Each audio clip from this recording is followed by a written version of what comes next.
সূরা ইউনুস।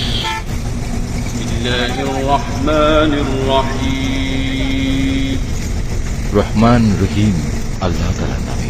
আলিফ লাম র। এগুলো হচ্ছে একটি জ্ঞান গর্ভ গ্রন্থের আয়াত। মানুষের কাছে এটা কি আসলেই একটা আশ্চর্যের বিষয় যে আমি তাদের মধ্যে থেকে তাদেরই মতো একজন মানুষের কাছে ওহী পাঠিয়েছি, যেন সে মানুষকে তাদের জাহান্নাম সম্পর্কে সাবধান করে দিতে পারে। আবার যারা এ ওহীর উপর ঈমান আনে তাদের এ মর্মে সুসংবাদও দিতে পারে যে তাদের জন্য তাদের মালিকের কাছে উঁচু মর্যাদা রয়েছে। কাফেররা এমনি আশ্চর্যান্বিত হয়ে পড়ল যে তারা বলল, অবশ্যই এ ব্যক্তি একজন সুদক্ষ জাদুকর। হে মানুষ, তোমাদের মালিক হচ্ছেন আল্লাহ তাআলা, যিনি আকাশমণ্ডলী ও পৃথিবীকে 6 দিনে পয়দা করেছেন। অতঃপর তিনি আরশে সমাসীন হন। তিনি এর যাবতীয় কাজ স্বহস্তে নিয়ন্ত্রণ করেন। কেউই তার অনুমতি ছাড়া কারো জন্য সুপারিশকারী হতে পারে না। এই হচ্ছেন তোমাদের মালিক আল্লাহ তাআলা, অতএব তোমরা তাঁরই ইবাদত করো। তোমরা কি আসল কথা অনুধাবন করবে না? মৃত্যুর পর তোমাদের সবার ফিরে যাবার জায়গা হবে একমাত্র তাঁর কাছে। সেখানে গিয়ে তোমরা আল্লাহ তাআলা সকল প্রতিশ্রুতি সত্য পাবে। তিনি এ সৃষ্টির অস্তিত্ব দান করেন। মৃত্যুর পর তিনিই আবার তাকে তার জীবন ফিরিয়ে দেবেন, যাতে করে যারা তার উপর ঈমান আনে, ভালো কাজ করে, যথার্থ ইনসাফের সাথে তিনি তাদের কাজের বিনিময় দান করতে পারেন এবং এ কথাটা পরিষ্কার করে দিতে পারেন। যারা আল্লাহ তাআলাকে অস্বীকার করে তাদের জন্য উত্তপ্ত পানীয় ও কঠিন শাস্তি রয়েছে, কেননা তারা পরকালের এ শাস্তি অস্বীকার করত। সে মহান আল্লাহ তাআলা সূর্যকে প্রখর তেজোদ্দীপ্ত করে বানিয়েছেন এবং চাঁদকে বানিয়েছেন জ্যোতির্ময়। অতঃপর আকাশে তার জন্য কিছু মঞ্জিল তিনি নির্দিষ্ট করে দিয়েছেন, যাতে করে এর নিয়ম দ্বারা তোমরা বছরের গণনা এবং দিন তারিখের হিসাবটা জানতে পারো। আসলে আল্লাহ তাআলা যে এসব কিছু পয়দা করে রেখেছেন তার কোনোটাই তিনি নিরর্থক করেননি।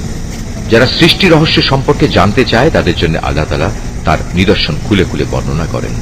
অবশ্যই দিন ও রাতের পরিবর্তনে এবং আল্লাহ তাআলা যা কিছু এ আসমান সমূহ ও জমিনের মাঝে পয়দা করেছেন তার প্রতিটি জিনিসের মাঝে পরেজগার লোকদের জন্য আল্লাহ তাআলাকে চেনার নিদর্শন রয়েছে।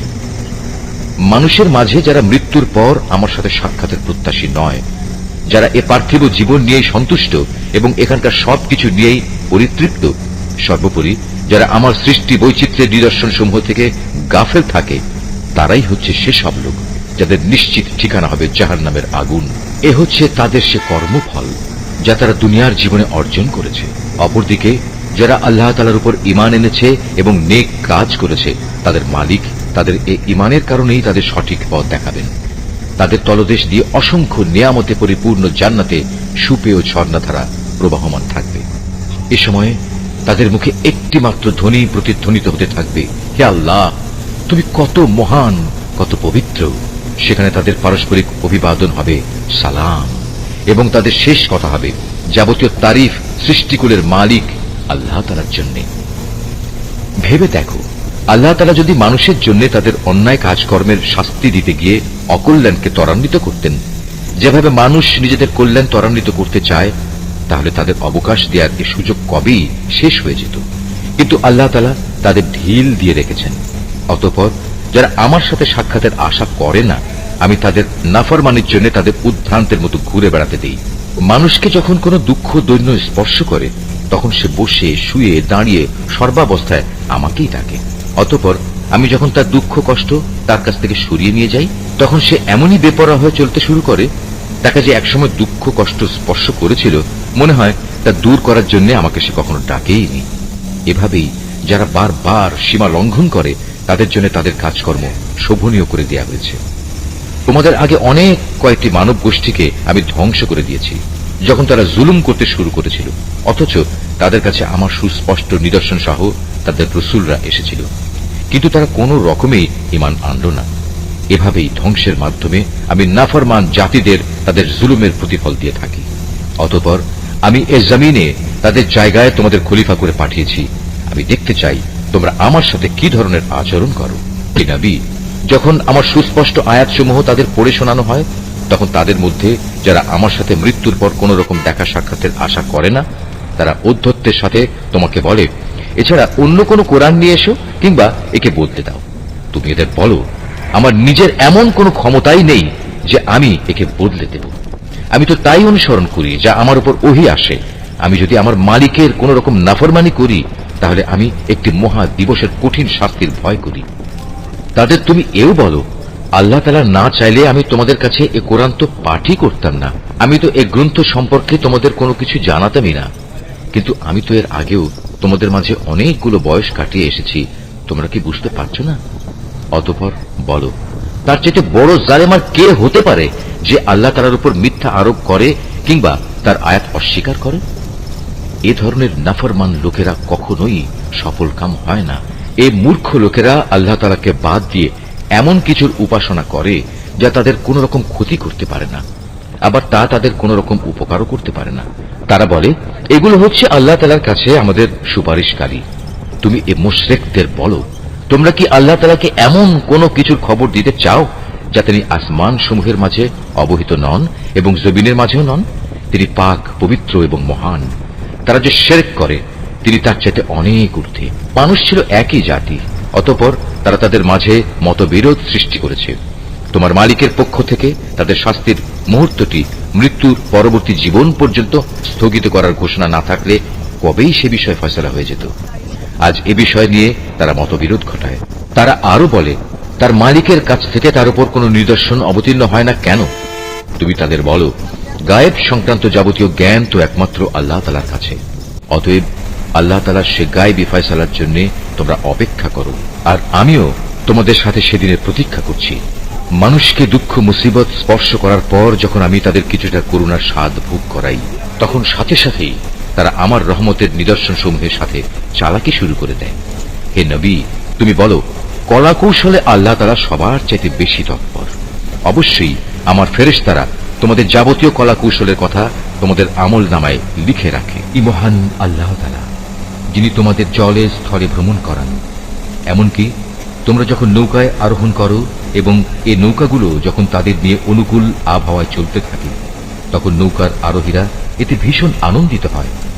হঠাৎ এক সময় এই নৌকাগুলো ঝড়বাহী বাতাসের কবলে পড়ে এবং চারদিক থেকে তাদের উপর ঢেউ আসতে থাকে এবং তারা মনে করে এবার সত্যি এ বাতাস ও ঢেউ দ্বারা তারা পরিবেষ্টিত হয়ে গেছে। তেমন তারা একান্ত নিষ্ঠাবান বান্দা হয়ে আল্লাহ তাআলাকে এই বলে ডাকতে শুরু করে, হে আল্লাহ, যদি তুমি আমাদের এ মহা দুর্যোগ থেকে বাঁচিয়ে দাও, তাহলে আমরা তোমার শুকরগুজার বান্দাদের অন্তর্ভুক্ত হয়ে যাব। অতঃপর সত্যি সত্যি যখন তিনি তাদের এই বিপর্যয় থেকে বাঁচিয়ে দেন, তখন তারা ওয়াদার কথা ভুলে সাথে সাথেই অন্যায়ভাবে জমিনে নাফরমানি শুরু করে দেয়। হে মানুষ, তোমরা শুনে রাখো, তোমাদের এই নাফরমানি তোমাদের নিজেদের জন্যই ক্ষতিকারক হবে। মূলত এ হচ্ছে দুনিয়ার সহায় সম্পদ। অতঃপর তোমাদের আমার কাছেই ফিরে আসতে হবে।